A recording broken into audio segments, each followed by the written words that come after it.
आसंता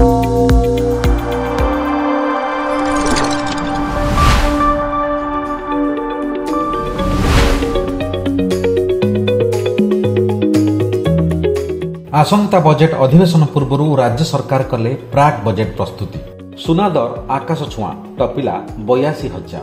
राज्यस्तरीय single window clearance कमिटीर अनुमोदन द्वारा ग्रीन एनर्जी क्षेत्र में उन्नत हेब राज्य। ट्राईर आकलन राज्य में बढ़ी मोबाइल ग्राहक। आसंता मार्च 1 तारिख झारसुगुड़ारू मुंबई को उड़िब दैनिक फ्लाइट। झारसुगुड़ा पिपलिकाणी पंचायत में ओपीजीसी पक्षरु मल्टी स्पेशलिटी स्वास्थ्य परीक्षा शिविर आयोजित।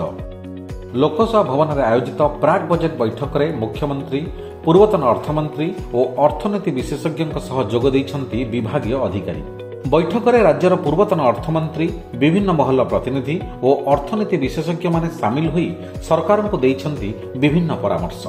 2025-26 आर्थिक वर्षर बजेट अधिवेशन पूर्व आज होइथिबा प्राक बजेट बैठक में चलित वर्ष 40,000 नियुक्ति पेट्रोकेमिकल आईटी आग्रो इंडस्ट्री इत्यादि क्षेत्र को गुरुत्व दियाजिव बोली कहिसंती मुख्यमंत्री मोहन माझी। राज्य में सुनादर क्रमागत भाव वृद्धि पाई वर्तमान आकाश छुआ अवस्था लगातार वृद्धि पाई भुवनेश्वर मार्केट रे आज 24 कैरेट सुनार दाम 82,080 टंका रे पहुंची। सेही भली 22 कैरेट सुनार दाम 75,240 टंका और 18 कैरेट सुनार दाम 61,560 टंका रे पहुंची। राज्यस्तरीय सिंगल विंडो क्लियरेंस कमिटीर अनुमोदन पर वर्तमान ग्रीन एनर्जी क्षेत्र पर आगे आछंती बड़ बड़ कंपनी। प्रमुख बड़ कंपनी मानक मध्यरे महानदी कोलफिल्ड लिमिटेड 99 मेगावाट पवन शक्ति प्रकल्प स्थापन करिवो।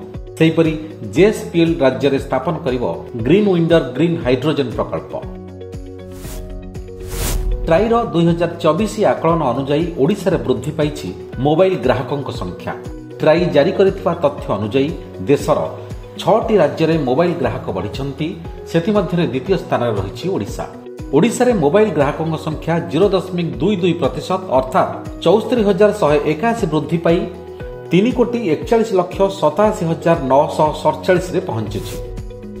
झारसुगुड़ारू मुंबई को आसंता मार्च 1 दैनिक उड़ाण आरंभ करिवो इंडिगो।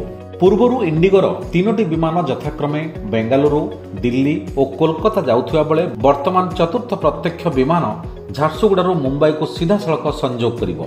एहा द्वारा राज्यर अर्थनैतिक अभिवृद्धि वाणिज्य एवं पर्यटन सह गमनागमन होई परिबो अनेक उन्नति। झारसुगुड़ार लखनपुर ब्लॉक पिपलिकाणी पंचायत रे एक मेगा स्वास्थ्य परीक्षा शिविर आयोजित होईछि।